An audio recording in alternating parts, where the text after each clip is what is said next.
Got it playing there. Hi, everyone. It's Christina Barr. You're watching Black Tea News.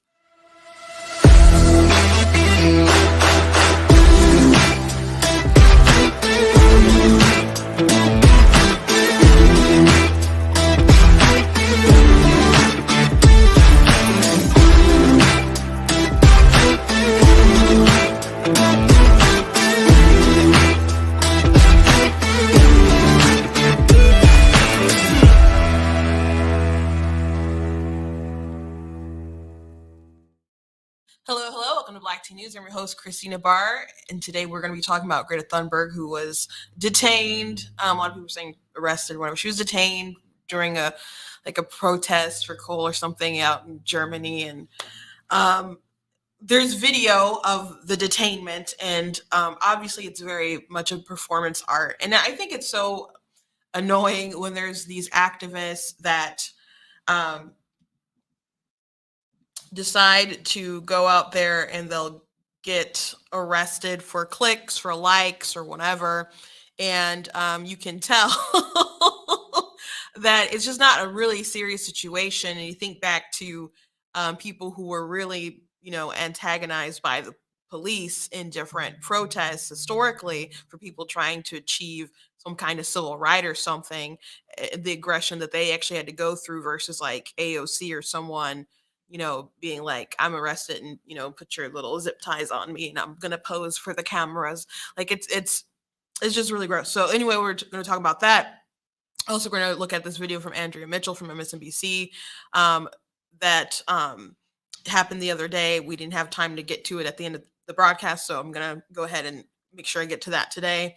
And also, Project Veritas did a video of some of an activist who's selling different educational programs to schools in Georgia, and it totally has CRT in it.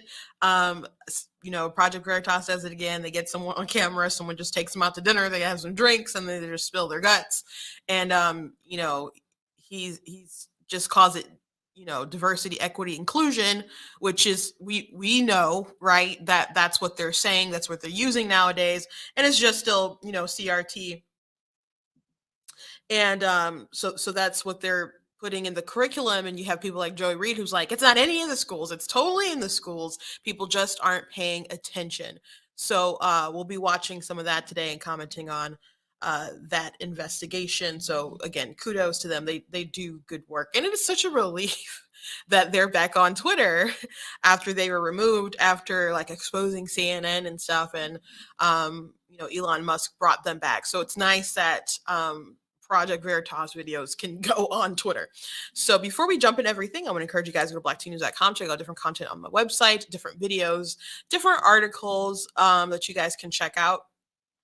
As well, you guys can also check out different merchandise that we have available on the store, like the Roe and Casey aborted and Life Wins shirts. We got those. We got these cute mugs that are "You Are Not That Special." We also have them in t-shirts. We got the My Money, My Business t-shirts, also black tea mugs. So you guys can check out all kinds of stuff on the website. Also, I am an author. I do write books. I have 15 that are published. Most of them are fiction. I have one nonfiction book out as of now. Very soon, I will have another. You guys know I've been talking about my, of course, God is Blatantly Against Abortion book. So that will be available very, very, very soon for pre-order. So keep a lookout for that. Also want to give a shout out to the Bride and Richmond Pack. I'm actually in their studio today. So they do great work. So I am very appreciative of all that they do. If I say something today that triggers you, they don't care. I don't care. Nobody cares. It doesn't work like that. I'm just using the space, and I appreciate them because they want to uplift conservative voices. I was just talking to Eric, the head of the pack, and telling him how I've been doing and how I've been growing and how many I just, the marks I just hit on like YouTube and stuff. And so he's just like, oh, I'm so excited for you. So I do very much appreciate the pack and everyone who watches, everyone who supports Black Tea News. Very supportive of, I'm going to the March for Life this weekend. So I'm thankful to people who have decided to donate. If you would like to donate or become a sponsor, I do have a sponsorship package where you can go to blacktnews.com. There's a sponsorship button. You hit the click down and go to March for Life. 2023, and you can look at the different opportunities there. If you would just like to donate any kind of sponsorship, you can just go to the blackteennews.com/donate and do that. But I'm very appreciative of people who want to help, me get to where I want to get to. So my purpose in going there, which last year I didn't expect to be so encouraged to the extent that I was encouraged. So I was very glad to go. And I'm hoping that I can bring some of that encouragement that I got last year back into the hearts of many people who need it. So there's gonna be a lot of people excited because Roe v. Wade was, of course, overturned. But in November, we did have some unfortunate pushbacks, especially in Michigan where I live. So I was talking to some, a pro-life organization, the other maybe about 2 days ago, and they were down. They were, so sad about what happened. And I talked to someone else. They were so sad about what happened with the result of Prop 3. And I just encourage them. I look to history a lot. I mentioned Frederick Douglass a lot in his fight for abolition, and there were times when they had decisions or some kind of legislation or something that looked like they were snapping them back, like the Dred Scott decision. He gave a big speech after that decision. He, there was things like the Fugitive Slave Act and stuff, but I just relate it back to history. And I'm like, these people didn't give up because he believed at the end of the day that God had the last say, and our conscience, our moral conscience as a nation would one day at least wake up. So I believe we'll get there. We just have to continue working. But to see so many young people who are factually informed and passionate going out there and fighting for life, I think that will encourage people as well. And I want to capture people's stories, see why they're pro-life. I'm also going to be going to the Students for Life Summit as well. So I'll have a busy weekend. So if again you would like to support, God bless you, I very much appreciate, go to the website and do that. It really does help. And thank you to everyone who's watching, who subscribes or who hits the notification bells and drops their email on the website, hits the following button. Make sure you are following. Some of you have liked the page before. Make sure that you're actually following the page, though. All that really does help. Tagging different people, encouraging them to watch Black Teen News. It really, really, really, really does help. So, and I appreciate all your comments coming in too as we're watching live. Very much appreciate you guys. That also does help and boost as well. So everyone has a role to play, and very grateful to you guys. So let's move on and get to the content and the meat of the stories. I got to shorten down these intros a bit, but we'll get there one day. So I like to start off with something humorous, you guys know. So this, I don't think this meme that was made is a recent one because someone posted and said it's from the vault. But it was the first time I saw it, so I thought it was humorous there with with Greta Thunberg as a as a bratty Violet child from I did not even look that closely at the meme because I did not really realize that those were like Trump faces, the Oompa Loompas. So I was not that observant, so I just got another kind of jolt of humor from this. But the how dare you? So Greta is now a woman, no longer a child. I heard Ben Shapiro say so. Now it's we can feel free to kind of make fun of her now, but she was detained the other day at a climate protest for like coal in Germany, and so there was these pictures. I'll remove my logo for a second so you guys can see it a little more clear. So yeah, standing next to between the officers, just kind of smiling. The first one I saw was them cradling her like a baby, and she's smiling, and people are just kind of, noting like, you'd be smiling too if you were getting exactly what you want. And here she is being arrested like it's no big deal.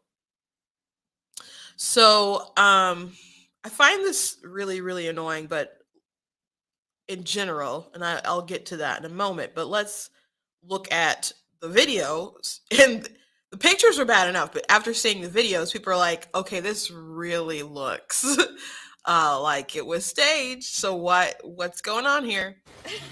You also want those for you, man?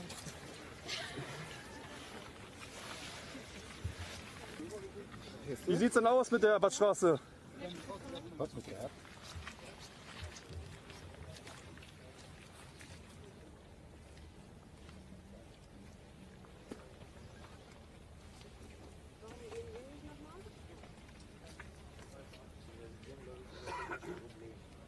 Wat dan?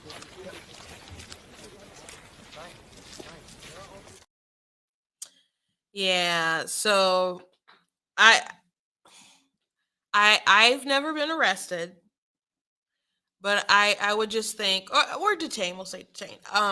But I just don't think that normally happens where you're the police are like grabbing you or something and they're like, oh, photo moment.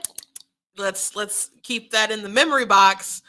So with these activists going to places, not really risking anything to get their agendas they do it for the clicks, for the likes, for the on their social media posts, so they'll get other activists who have some money to donate to their causes or uplift them in all sorts of different ways, to go out and vote for them. In this case, Greta, not to vote for her, but people like AOC, she was like detained or whatever for protesting, last year, maybe it was a year, more than a year ago. But she was detained, and it just really wasn't a big deal. But they made a big deal, like they were sacrificing so much to get like zip ties around their arms. I don't even know if they really zip tie. No, I think AOC was just walking around like this, but I don't think they actually like tied her hands. If I remember correctly, perhaps I'm wrong, but when you think back to dogs and water hoses and people doing that sort of stuff to these to people as they are fighting for their civil liberties, compared to carry me off like I'm a little baby. It's pretty ridiculous. It's pretty ridiculous. I'm not gonna I would say offensive, though I don't have the I don't know, the emotional capacity for them right now to be like internalized anger about it or anything like that. Um, but if you're offended, and you have those emotions, feel entitled to it, I suppose. But yeah, it's really crazy how also in the US, when they have this attitude of, oh yeah, let me go to this protest, let me get arrested, oh so cute, I'll say this on Instagram or whatever, and they put themselves in situations where they think it's going to be easy peasy. And maybe in their head they don't totally process it's gonna be easy peasy, but they know to must know to some degree. But at the same time, there's, oh, police officers are terrible, racist, horrible human being, pigs, feces, or whatever, and they'll say all these terrible things about cops like they're so dangerous, but at the same time put themselves in situations where they'll test the limits or whatever. Have you guys ever seen that video of and I don't think this was in America, but there was uh, a woman, she was standing in front of police and she like tapped a police officer, or she had a balloon or some kind of sign or something, and he like did something where something she was holding like maybe gently hit her face, and then she just like burst into tears as if he had violently assaulted her, and which she just obviously looked ridiculous, but so much of this is just so performative.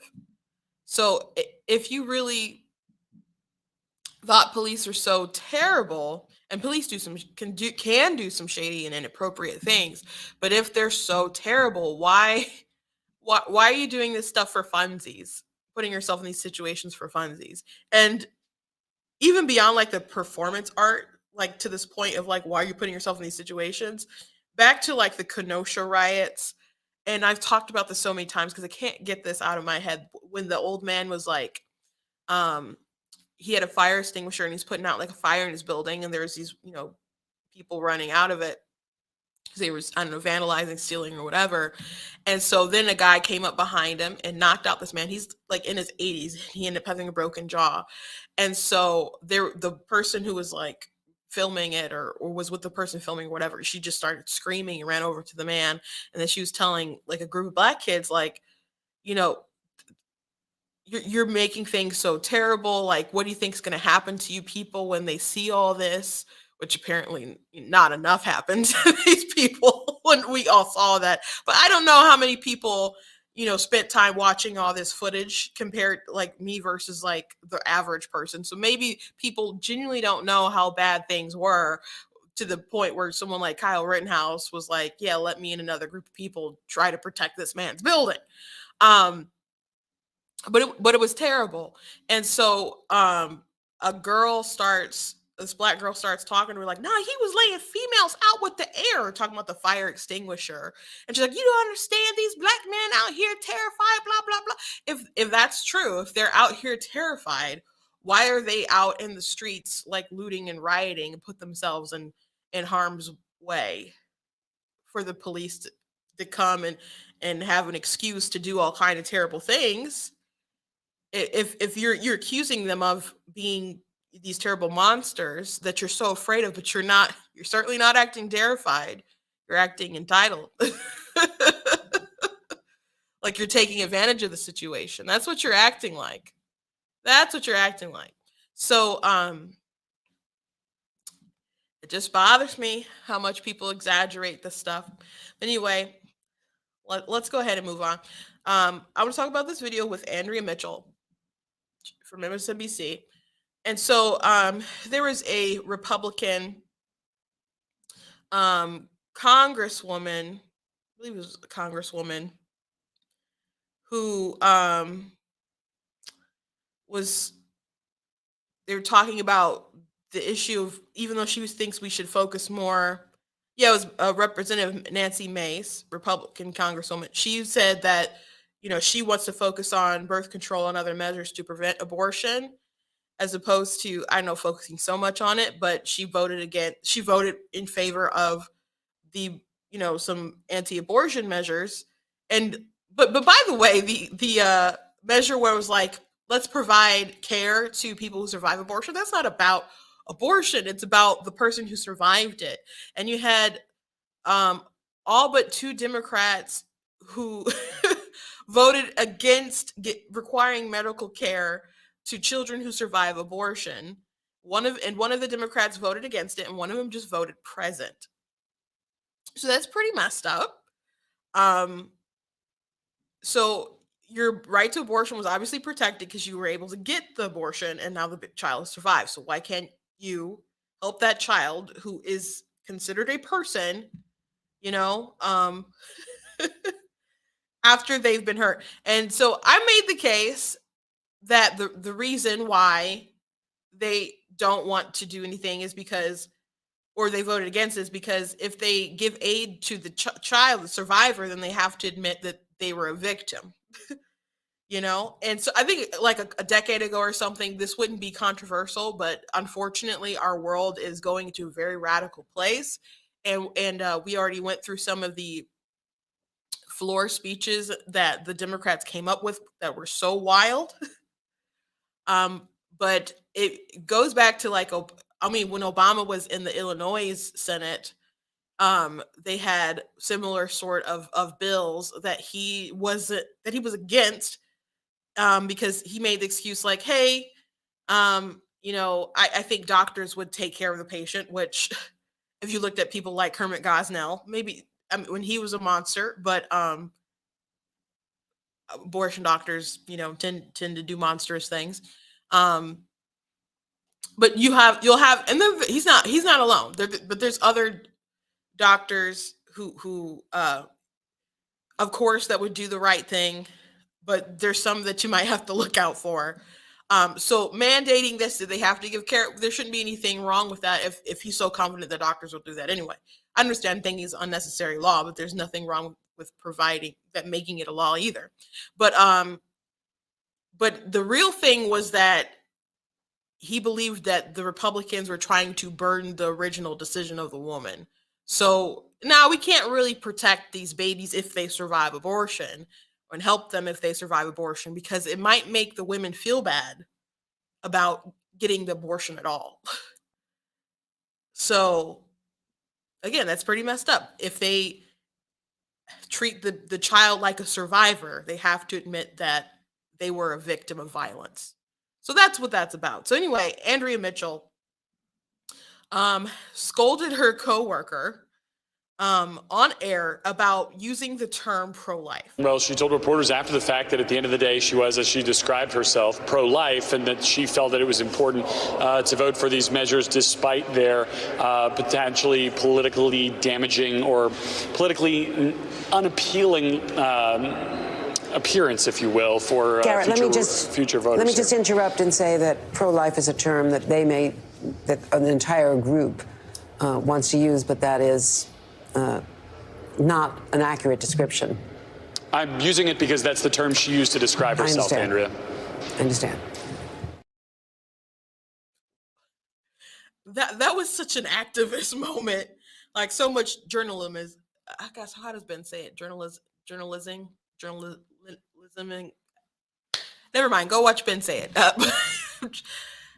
That was not an activist moment. That was such an activist moment. Such an activist moment with that.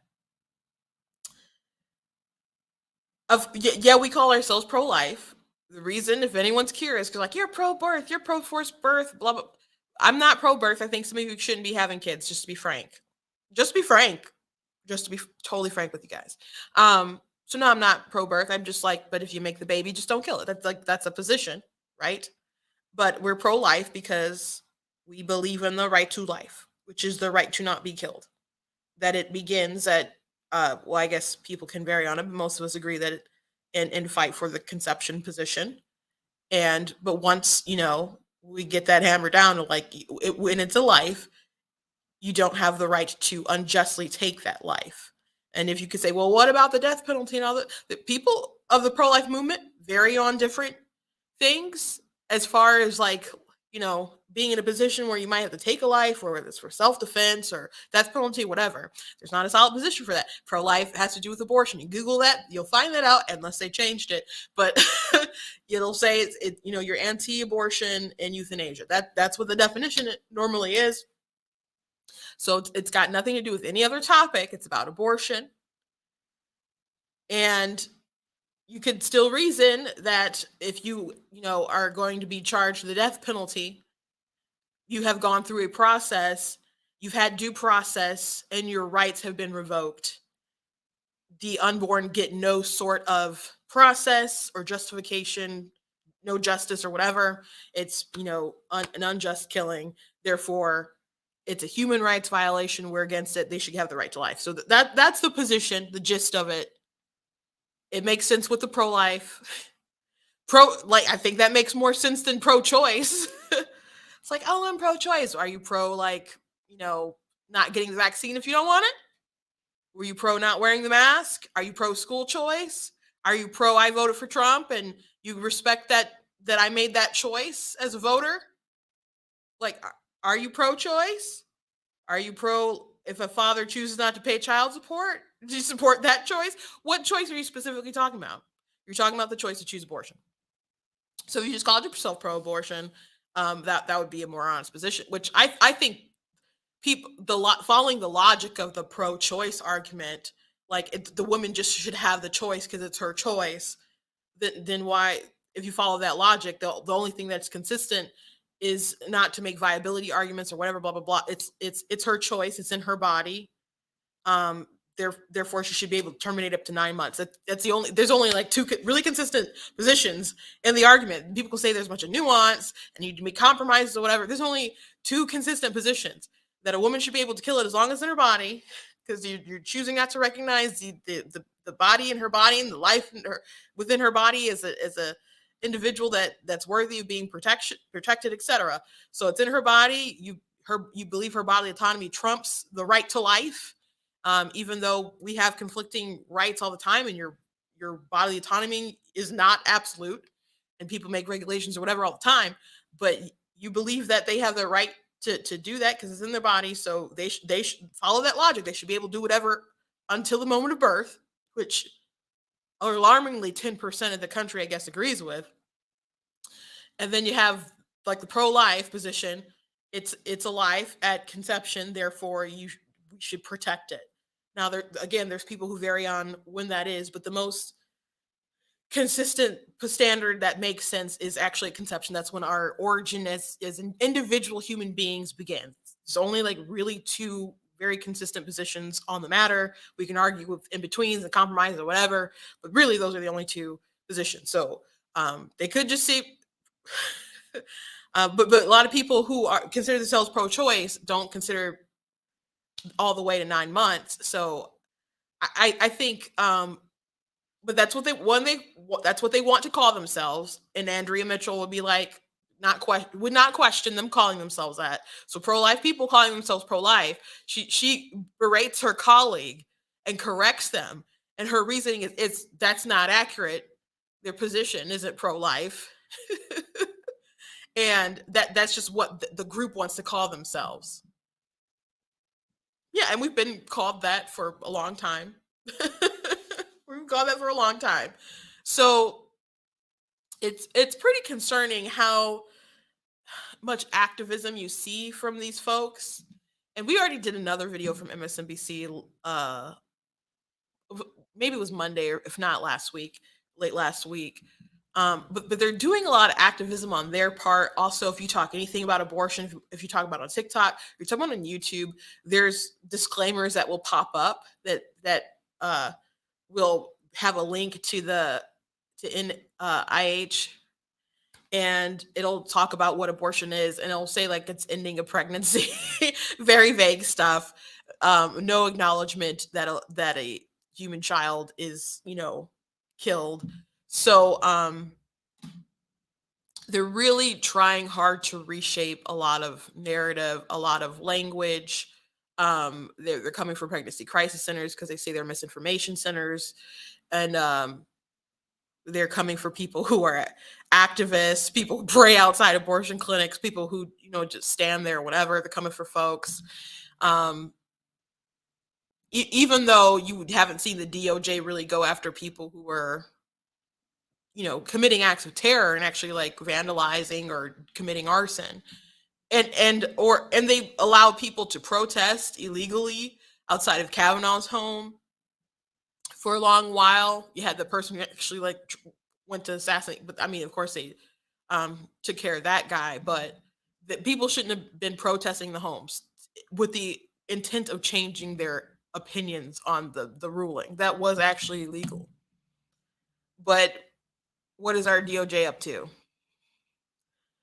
The lovers of power they're trying very hard to protect the institution of abortion.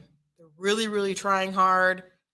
And they're going to continue to try to worm their way, making different legislation across the different states. And we should have debates across the state, but I mean, under equal protection, I don't really think it should be something that you should be citing state to state, and I'll state that, I'll say that, because I'm just gonna be honest. The other thing that's in game for most like pro-lifers in general, though a lot of people will say, and perhaps legitimately will say it's a states' rights issue and we need to debate it at the state level. And obviously, right now, that's just the reality of what we need to do. But how would you feel if each state got to decide if your group was worthy of being a person or not? I don't think most people would be for that. And if you were unperson, then you could be killed. Like, I just don't think that's something that's people will be cool with deciding state to state. And it's just your perception of the unborn that allows you to do that. So people say the media doesn't take sides. They're full of crap. But of course, MSNBC is a trash rag. But I just wanted to point out to you guys the craziness that was going on there. I'm going to go ahead and move on to Project Veritas. They did this video of someone who sets up curriculum for CRT. And he got busted by them. And they just call it diversity, equity, inclusion to get away with what they're doing, which I know that. I hope you guys know that. Plenty of people know that. And when Joy Reid goes on TV and says it's not in K through 12 schools, and she says that to Byron Donalds and other folks, she's being dishonest.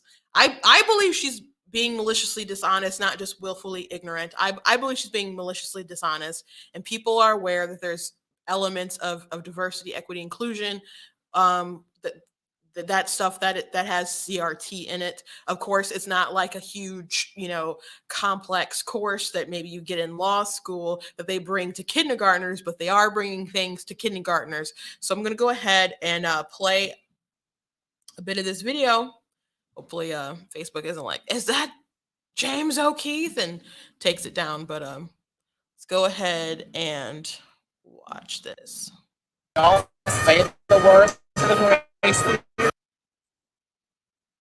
If you don't say the words to the race theory, you can technically teach it. And it's amazing how you've gotten the schools to purchase a curriculum. And they don't even know what's going on. I always have a good salesman, but I'm also an evil salesman. It's like so bad. So the public schools have the state funding, right? They do. So the state is basically paying for your curriculum without knowing what's in it. Does your curriculum have critical race theory in it? Yep. And the government doesn't know. And they have no clue. And I'm like, this is good. This is good. In order to make sure it's under the radar, how do you? This is DEI work. How many schools in Georgia have your curriculum? Two districts actually. So Cook County and then Cobb County. Wait, your curriculum that is in the schools here in Georgia is just kindergarten? It's one of here is kindergarten, yeah. But It's so cool. So your CRT stuff is kindergarten. It's so good. It's like he's like such an idiot. Like his wife does a lot of stuff in education here. Who's a former teacher. What do you think she would do if she found out there's CRT? Oh, I would get nailed. Sure. What about these parents who might push back after getting it? Who cares? I'm not part of the system. I can't lose I'm not gonna lose my job over it. Worst that's gonna happen is y'all gonna be upset, and I shared some knowledge. That's the worst that's gonna happen. This is how we handle things. We get sucked In the school? in a classroom. So we've been sneaking things in the cracks. We teach kids things under the radar. My license is already gone, so what are you gonna do? So do you teach in schools now? I do. I still do, which is insane, right? Which is still insane. James O'Keefe here in Fulton County, Georgia. Quentin Bostic, who holds a PhD from Georgia State, is a former literacy educator who had his teaching license revoked around 2017.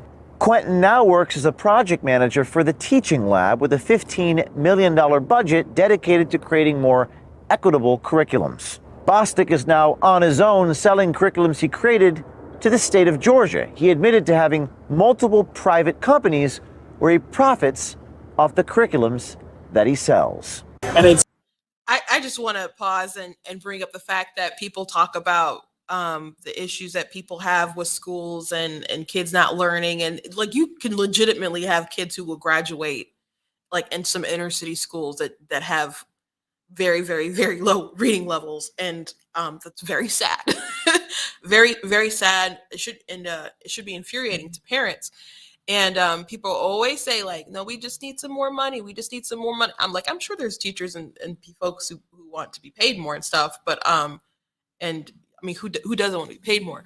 But a lot of ways that people they get money and they just waste it. So there is money being wasted in DEI.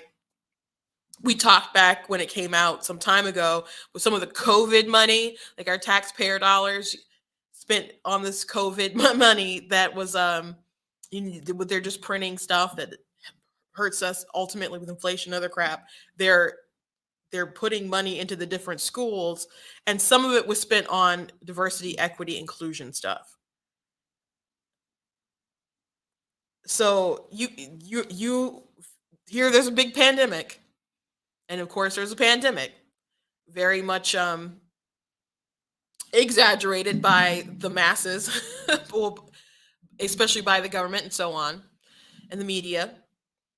And they're like, we need all this money. You got to pass all these bills. You got to do American Rescue Plan, even though we got other stuff that we did, and schools didn't even spend all the money there. But the teachers unions are saying they need this money to open up the schools, which the teacher union still didn't even want to go back anyway. But like, you got to give them this money. So they gave them this money, all this money for these schools. And you're like, okay, well, that's for masks, right? That's for teachers getting vaccinated, right? That's for plexiglass and things to keep people safe, right? Well, maybe some of it. Some of it was to indoctrinate your kids. and these people's bloated salaries and curriculums, etc. Like, this is going to be something that a lot of people are going to keep propping up with the diversity, equity, inclusion stuff, because I know people get paid a lot to do these non-essential, nonsensical sort of positions, but if you why wouldn't you take that if you're like part of the system or want kind of those kind of jobs in place when you know other people who want to get those big sort of paydays? It's not like you got to know rocket science or uh equations or something. So they're going to keep pushing this stuff unless people really root it out and push it back. But yeah, it's in the schools. It's totally in the schools, and you totally are paying for it. So let's keep watching. It's amazing how you've gotten the schools to purchase a curriculum. And they don't even know what's going on. I always have a good salesman, but I'm also an evil salesman. It's like so bad. So the public schools have the state funding, right? They do. So the state is basically paying for your curriculum without knowing what's in it. How many schools in Georgia have your curriculum?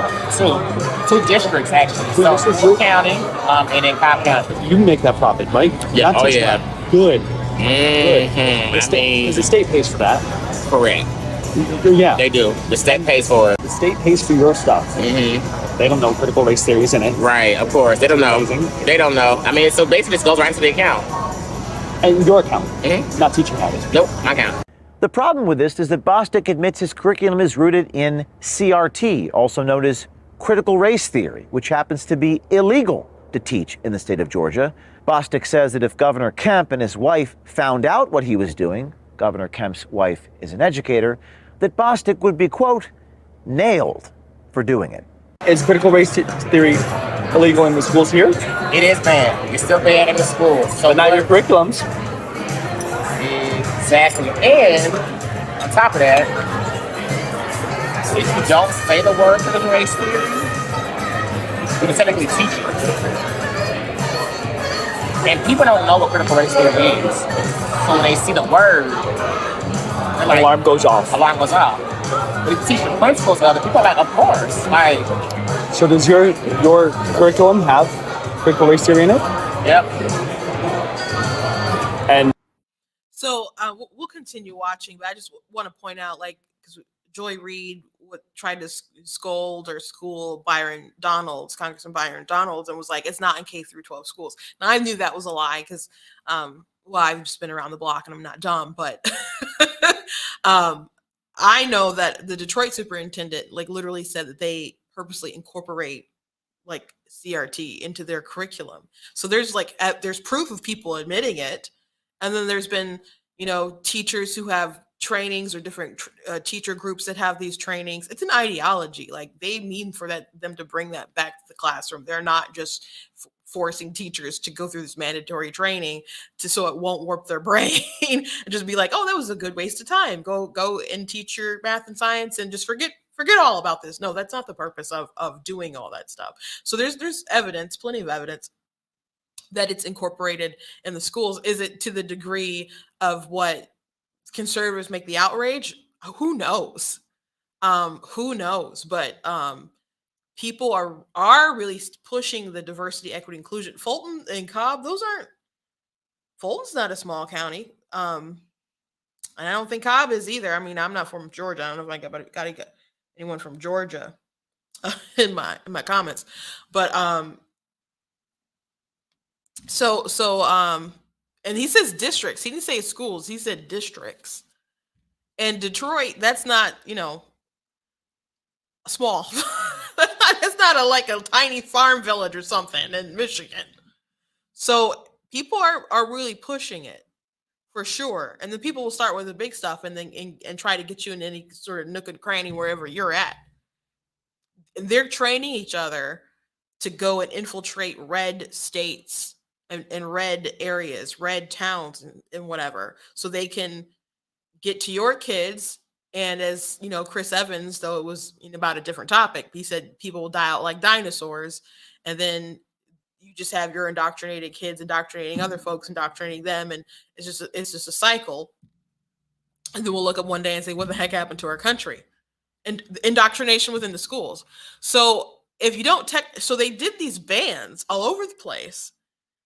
And he's saying, well, if you don't say it, you can still get away with it. And then even after, like in Florida, for example, they passed the parental rights and education bill. There were still educators who are like, well, I'm going to get around it by doing this. And people was making TikToks about how they plan to circumvent the law. And I'm like, this probably isn't a great strategy, but they're getting the clicks. And I guess that's why they do it. So the best advice I can really give to you is to get your kids out of public schools, because someone is gunning for your kid and they want to indoctrinate them and they resent you for trying to stop them. Isn't that crazy? They're like, no, we're not doing it. And they're like, well, I'm going to make sure you can't. And it's like, you terrible person. You're a bigot. That they treat you like garbage if you try to stop their dastardly plans, but there are plans.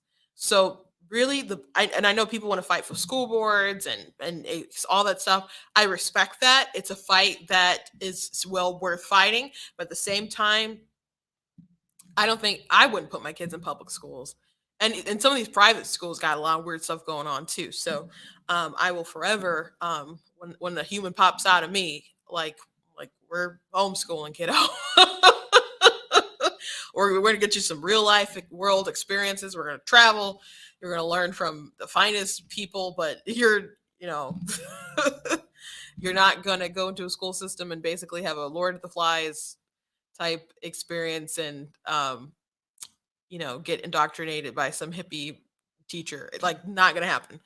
But the Lord of the Flies reference, I saw a TikTok the other day that was talking about how children, when they're better for them to learn kind of by adults, because otherwise when they're in groups just with kids, and he said not just schools, but also like he complained about people just dropping their kids off in like youth groups and not I don't know, really having adults teach them, and they're just like in youth camp or something with kids. Like they'll have some kind of hierarchy that ends up in being like Lord of the Flies, but not like literal sort of violence, but I guess it's just different social dynamics. So anyway, I hung around a lot of adults, especially like in church and listening to older folks. I think that makes kids have more interesting sort of perspectives on life. So I don't feel like they'll miss out anything on not going to public schools. I graduated from public schools and I went to like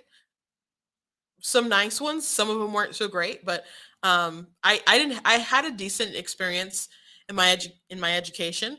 But I think things have gotten progressively worse since the time I graduated, which was, you might not think it was too long ago, but it was pretty long ago. I'm 33. Things have gotten far worse, and I just wouldn't do it. And I recommend people not doing it. But if you have your kids in public school and you swear you got to keep them in there, you do have to be aware that they're pushing stuff, and they're pushing it hard. They're pushing it hard, but they're doing it quietly. But they are pushing it hard. The government doesn't know, and they have no clue. And I'm like, this is good. Walking all the way to the bank. Exactly. To look in the curriculum, what would they find that's like banned, like contraband, illegal? Books, theories, critical race theory, even like banned books. So the entire district has, all the schools have them. And I use them. I mean, it's an option in Fulton County, but most of the teachers, because they are teachers of color, are like, I want to use this. We're teaching diversity. We're teaching love all humans. And I'm like, behind the scenes, like, teaching like this stuff. Like, teaching, make sure you say this, use these words, use this book. As long as they don't look in your curriculum and see banned books, you're good. Yeah. And also, in the day, they already bought it. So, like, Gordy says that you already bought it. So, you waste your money, do the right work. So, it goes on to the teacher, it's not you. Which sucks. But, nature of the beast. He's like such an idiot. Like, his wife is a lot of stuff in education here. She's a former teacher. And so she does like book donations, and the books are just like... What do you think she would do if she found out there's her teacher? Oh, I would get nailed, for sure. The worst that I can see happening in a weird way, probably I'm taking like my business license or something like that, or like something weird. I'm like, I can still doing it. Yeah. Keep on consulting. I can keep consulting. Bostic seems fully aware of his actions of sneaking CRT into the curriculums could get him into trouble. Bostic also talks about gearing his curriculums towards kindergarten-age children, and he explains how critical race theory can be taught to children, quote, under the radar, by labeling it as DEI instead of critical race theory, DEI standing for diversity, equity, and inclusion. But what about your curriculum? How long did it take? Oh, like 2-3 years. And it's just kindergarten. It's kindergarten. Wait, your curriculum that is in the schools here in Georgia is just kindergarten? It's one of just kindergarten, yeah. That's so cool. So your CRT stuff is Kindergarten. It's so good. So yeah, so stuff like that. The kids, I mean, you can teach kids things under the radar. And through your curriculum. Good for you. And no, the only people who would know would be the teachers. Researchers like me who know it very well. And you just present it in a way of how, in order to make sure it's under the radar. How do you? It's a DEI word. But some of them still won't accept that. Some of them. So But that grade is more accepting, like anti-racist education, like race theory. Like, So DEI is like the cover for the CRT. Bostic appears to be careful with the choice of words he uses to describe his curriculums.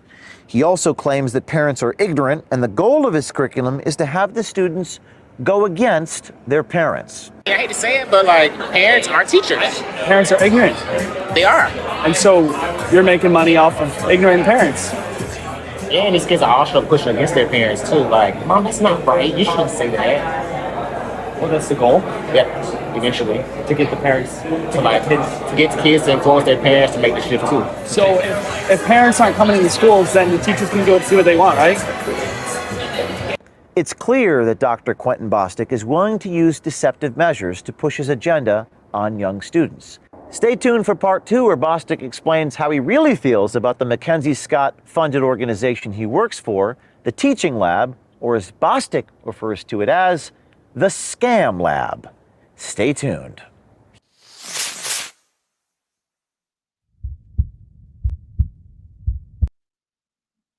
Yeah, so good work, excellent work from Project Veritas. I find it so fascinating they can just like go out to dinner and just see people will just spill their guts. I don't know how long they have people undercover doing this stuff, but man, I know people must really hate James O'Keefe, man. I'm pretty sure when he got rated or whatever for Ashley Biden's diary, which by the way, I didn't talk about Ashley Biden's diary because I'm like, who knows if this is real or whatever. And then they rated him like, okay, well, this kind of seems legit now. Like, why would you rate him for a fake diary? But they like seized phones and all kinds of different. I think they wanted his contact list of his donors and people who might have been undercover. I think and to punish him. I think it's all sorts of reasons why they did what they did. But I'm grateful for what he's doing. Now, some people kind of treat some of the revelations or whatever come out with O'Keefe as like sometimes nothing burgers. Because they're like, oh, we know this. Yeah, we know this stuff is happening, but you have someone on camera admitting it.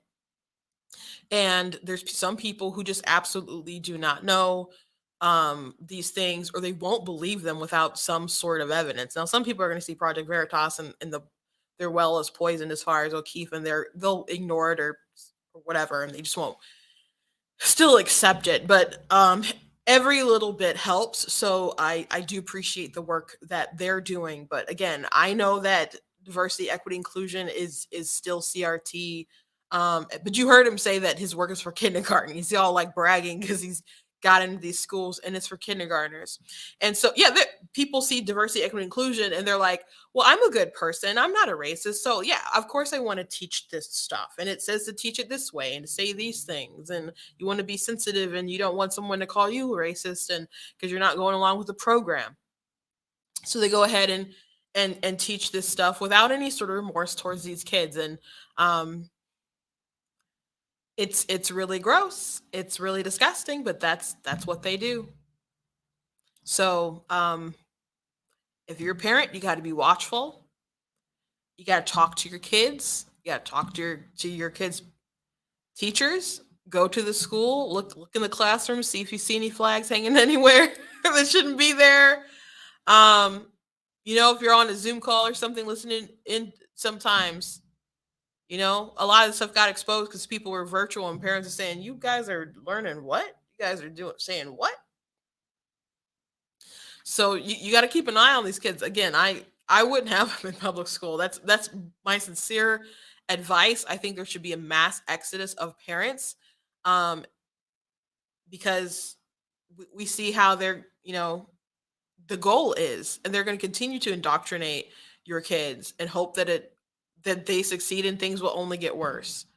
So the best you can do is to take them out. And if you can't, you got to keep fighting to get the stuff out of the school. But just banning the word critical race theory isn't going to be enough because they find a way around it. And I'm not sure that you can keep banning buzzwords or whatever to get these folks in trouble, because they'll just keep trying to find a new way to navigate it, but you do have to cause an uproar when you see this stuff. So you got to know what other buzzwords they might use or what kind of ideology they'll push on the kids, and make sure that your kid doesn't get indoctrinated. And CRT is bad, but people watch out when people talk about comprehensive sex education for K through 12. They genuinely want to indoctrinate your kids with that stuff too. And they'll say, "Oh, we just want to teach kids about consent and all." Well, like, that's not a bad thing to teach them, like not to be touched and certain stuff. And I'm like, y'all ain't slick. Y'all ain't slick in the least bit. Like, there's some really gross, weird stuff that they want to teach kids, and stuff people have been busted for, very inappropriate content for kids.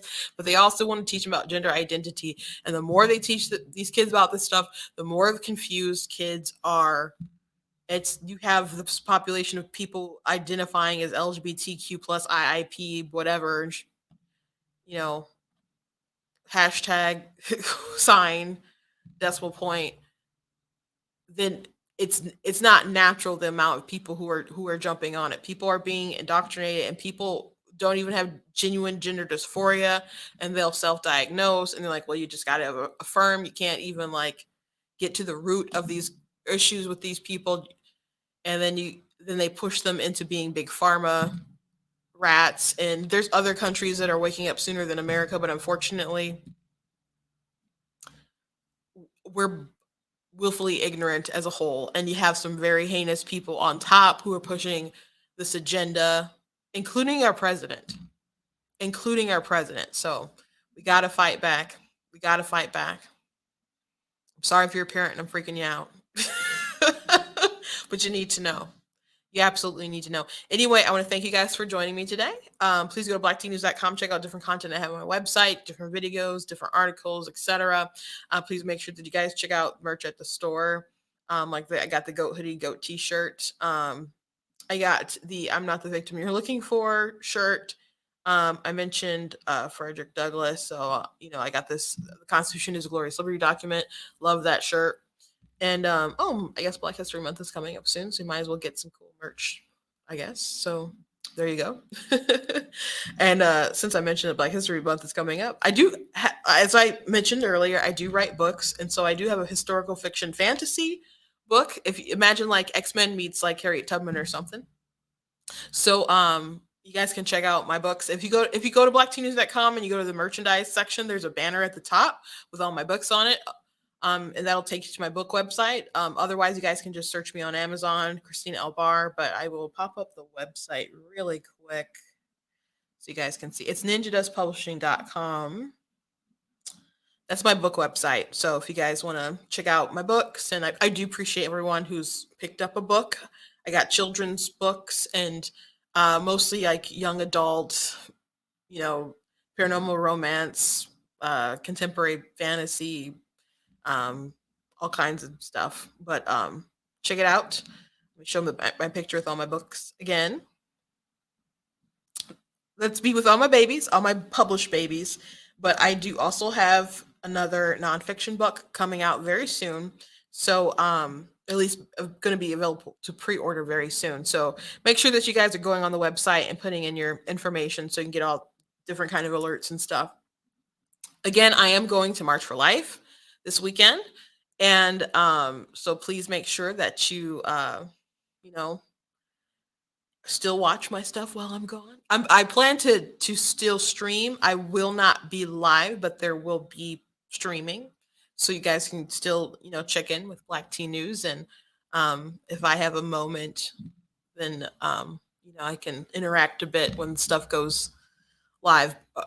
It's for the premiere, but I will not be live, but there'll still be like stuff going on. And so I look forward to getting footage and being able to show you guys what's going on. But if you would like to donate, or you would like to sponsor any of like the footage and what we're doing out there, you can go to blacktnews.com, hit the donate button, or you can look at the sponsor button and go to the March for Life 2023, and there's different sponsorship opportunities, up to even getting like film credits on the videos that we produce. So if that interests you, go ahead and become a sponsor. I do very much appreciate it. Man, that's an expensive city.